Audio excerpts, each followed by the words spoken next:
Lesson 13 for March 21 to 27, From Dust to Stars, read by Dr. Percy Harrold. Tuesday, March 24, the Resurrection. Question, read Daniel chapter 12, verses 2 and 3.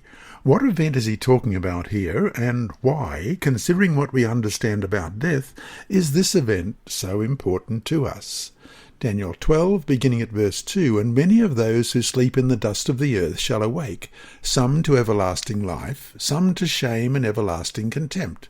Those who are wise shall shine like the brightness of the firmament, and those who turn many to righteousness like the stars for ever and ever.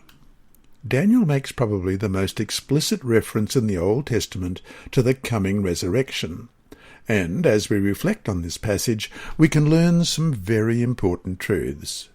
First, as the metaphor of sleep indicates, no immortal soul inhabits human bodies. Humans are an indivisible unity of body, mind, and spirit. In death, the person ceases to exist and remains unconscious until the resurrection.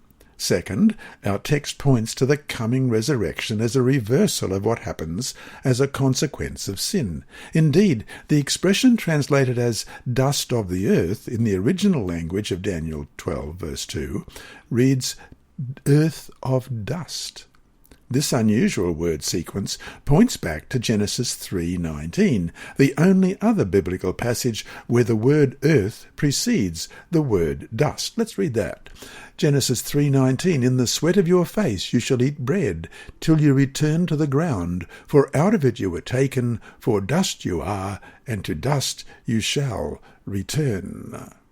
This implies that the death pronouncement made at Adam's fall will be reversed, and death will no longer hold sway. As Paul says, death is swallowed up in victory in 1 Corinthians 15, verse 54. Let's read that text. So when this corruptible has put on incorruption, and this mortal has put on immortality, then shall be brought to pass the saying that is written, Death is swallowed up in victory. Question, read Romans chapter 8, verse 18, and Hebrews 2, 14 and 15. For what reasons do we not need to fear death? Romans 8, verse 18, For I consider that the sufferings of this present time are not worthy to be compared with the glory which shall be revealed in us.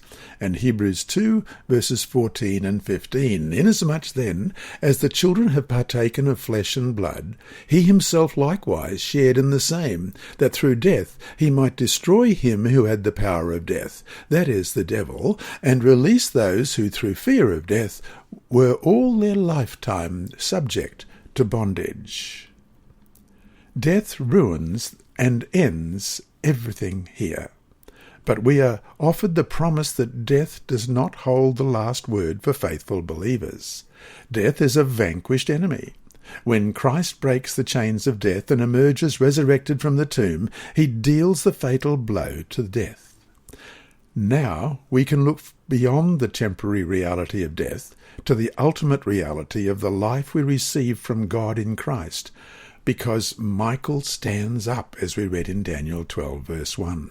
Those who belong to him also will stand up. They will rise from the earth of dust to shine like the stars for ever and ever.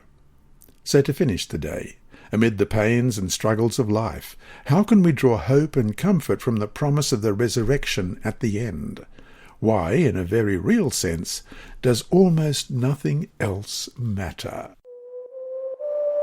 This lesson was read by Dr. Percy Harrold for Christian Services for the Blind and Hearing Impaired, Christian Record Services for the Blind, the Sabbath School Department, and Hope Channel. You can also listen on the official Sabbath School 4 app and the Apple iTunes app, Sabbath School with Percy Harrold. Remember, God is always faithful.